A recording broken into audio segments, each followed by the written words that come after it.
This is HYG. He is a king, a monarch, a hero.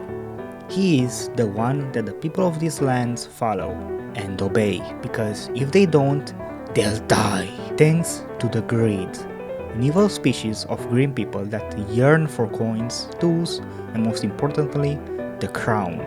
The thing that makes HYG the monarch of these lands, and that guides him with the powerful mysterious ghost in order to defeat the greed and liberate his people from their fear of them, leaving room for their fear of him. This journey won't be an easy one though, or a short one in that matter, and it will take over 200 days for him to cleanse his lands of the greed. So, how did he do it?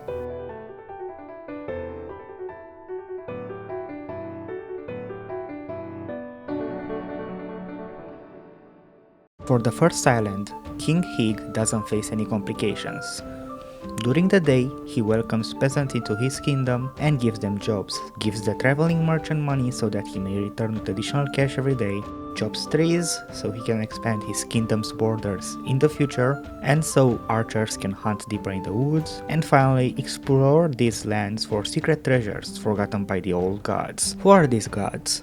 Loki, the god of mischief, Thor, the god of thunder, Odin, the Allfather and god of war and death, and Loki's daughter, Hel, goddess of the underworld. They all left powerful artifacts, mounts and hermits into our world, some requiring complicated puzzles to acquire, others just requiring a fee of a couple of gems or coins. I really don't have much to say about the first island, since we can't do anything but acquire and deposit money for when we'll inevitably return to the island in order to destroy the two portals and build our boat as fast as possible so we can get to a second island and unlock the ability to actually fight back. Since the first island doesn't even have gem chests, I can't even do any of the puzzles to unlock anything cool here. So on to the second island on day 8 we go.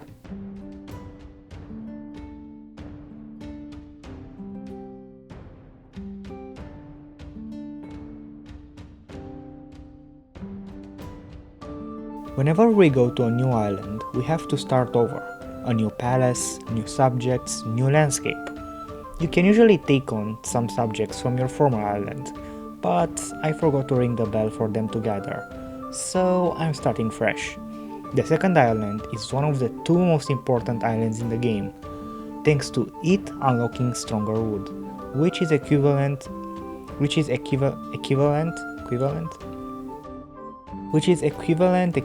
whatever to stone, finally granting you the ability to fight back against the portals through the usage of knights, and also letting you upgrade things to level 3 and 4. This is also the first island that has gem chests. Yay! Gems can only be found in gem chests, and there are a limited number of them on every single island but the first one, and are used to unlock mounts, hermits, statues that buff your troops, and one of the 4 Nordic weapons.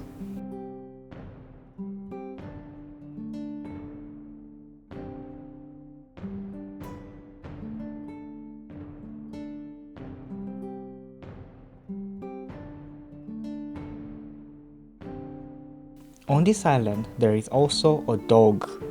You free him by giving him 1 coin, and then he'll start following you everywhere, and barking in the direction from which greed will come at night, or howling if it's a blood moon. Careful though, because the greed can also steal our good boy. So that basically sums up the second island. I may need to add that there are 2 mounts here. One, a cat chariot that goes fast for a short to medium amount of time, and a stag that attracts nearby deers, and also runs faster and for much longer than a normal horse. Plus, a builder statue that makes them work faster and makes walls stronger. With all of this in mind, the second island wasn't that hard, and we managed to take down all small portals, including the dock portal, in like 20 days. The dock portal is very important, because after you slay it, greed can no longer spawn on that side, so you'll always know from where they'll come from. In addition to that, you can make a lighthouse that makes it so when you return to the island, your boat doesn't break. With all that said and done, on day 29 we embark our boat with a crew this time and head on to island number 3.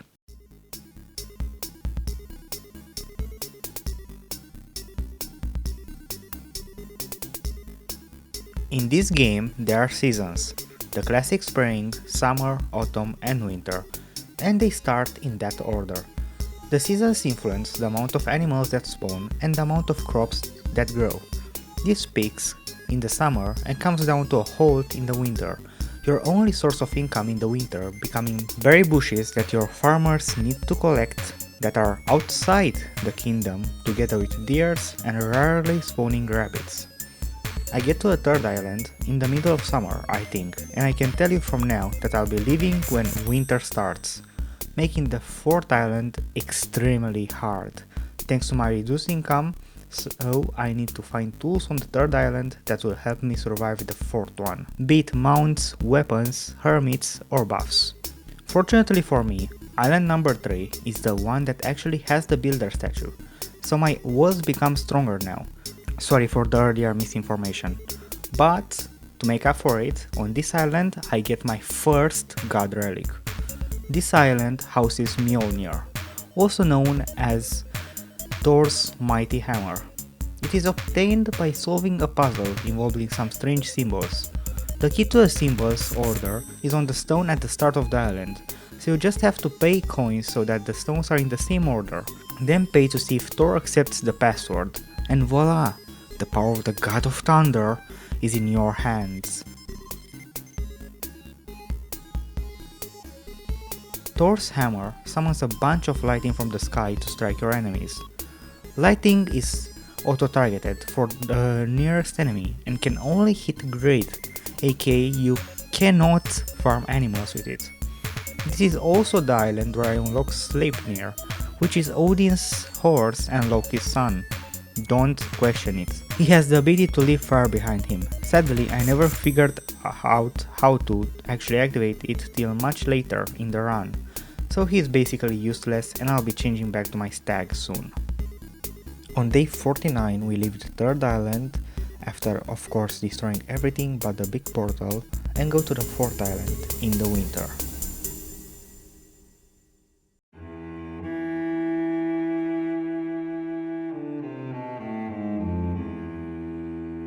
Going to the fourth island while winter is still going is a bold move, but a necessary one. I get stronger with each and every island, but the grid, they get stronger with each and every day.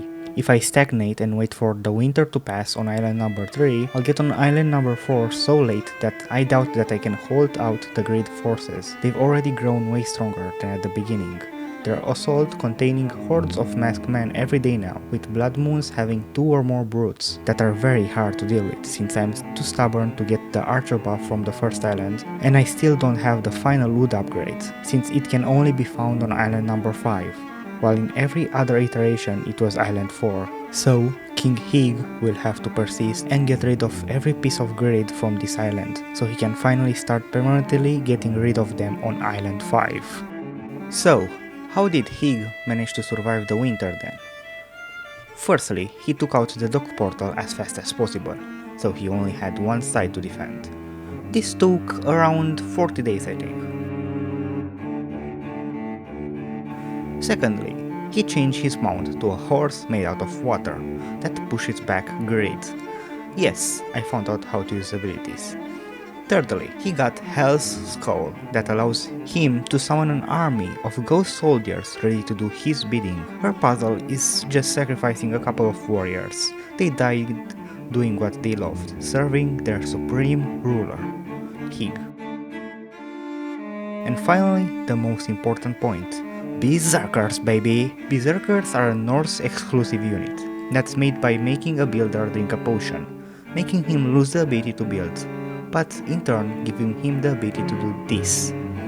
Yeah, so I spammed Berserkers to defend myself after every portal that I destroyed, and managed to escape this hellish island on day 90, and finally reached the island that gives us the ability to get rid of the grid permanently.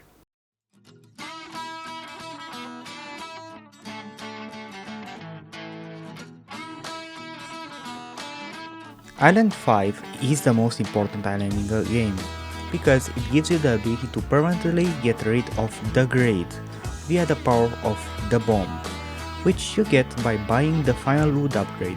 So all King HYG has to do is defeat the portals that are blocking the upgrade, defend the rush of Grade that spawns after you defeat the portals, and then finish the big portal on every single island. How bad can it be? Huh? What do you mean the king lost? What? Okay, let's rewind a bit.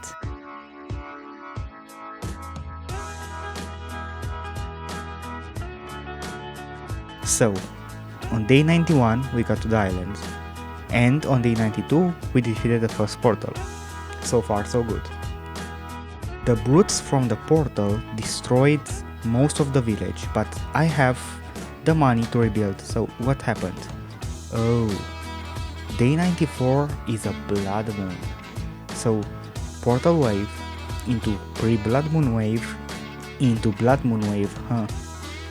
All of that in the first 4 days of the island, huh? And now the crabs are two-shotting my walls, huh? My builders aren't rebuilding fast enough to have level 4 walls on both sides. My farmers are dying every night, so my money is draining, and my archers can't hunt because the portals are pretty close to my kingdom, since this island has 10 portals, 5 on each side. Yeah, that checks out. So, what now? Wait, is that King HYG? But how? And that guides him with the power of a mysterious ghost. Turns out the mysterious ghost is just HYG. He has the ability to possess multiple bodies that share one hive mind. I guess the HYG lore expands, huh? So, how does he deal with this loss? Well, day 1 till 11, he upgrades the archer statue, gets the Horn Hermit that allows all troops to gather on only one side, and defeats the dock portal on the first island. Days 12 and 13, he goes to the third island to get the builder statue back and rebuild the walls. Days 14 to 16, he rebuilds everything on Berserker Island, aka Island 4, and upgrades the farmer statue. And finally, on day 17, he's back on Island 5, ready to finish the game. In just 10 days, we managed to destroy the dock portal, get the final wood upgrade, and completely destroy the island's assaults, since even though the nightly grid is very weak now, since we basically restarted their power, together with the day counter, the portal grid scales with portals destroyed, so they still spawn multiple brutes after being destroyed, and we still managed to defeat them. That's how broken the new archers are and why you should get the archer statue. Finally, on day 32, we delivered the bomb to the grid nest and finally got rid of them for good from this island, while also getting our dog back. Nice. King HYG did it. He freed his kingdom from the grids, and now all the people in the kingdom don't have to fear them anymore. They have to fear their supreme leader that's basically immortal.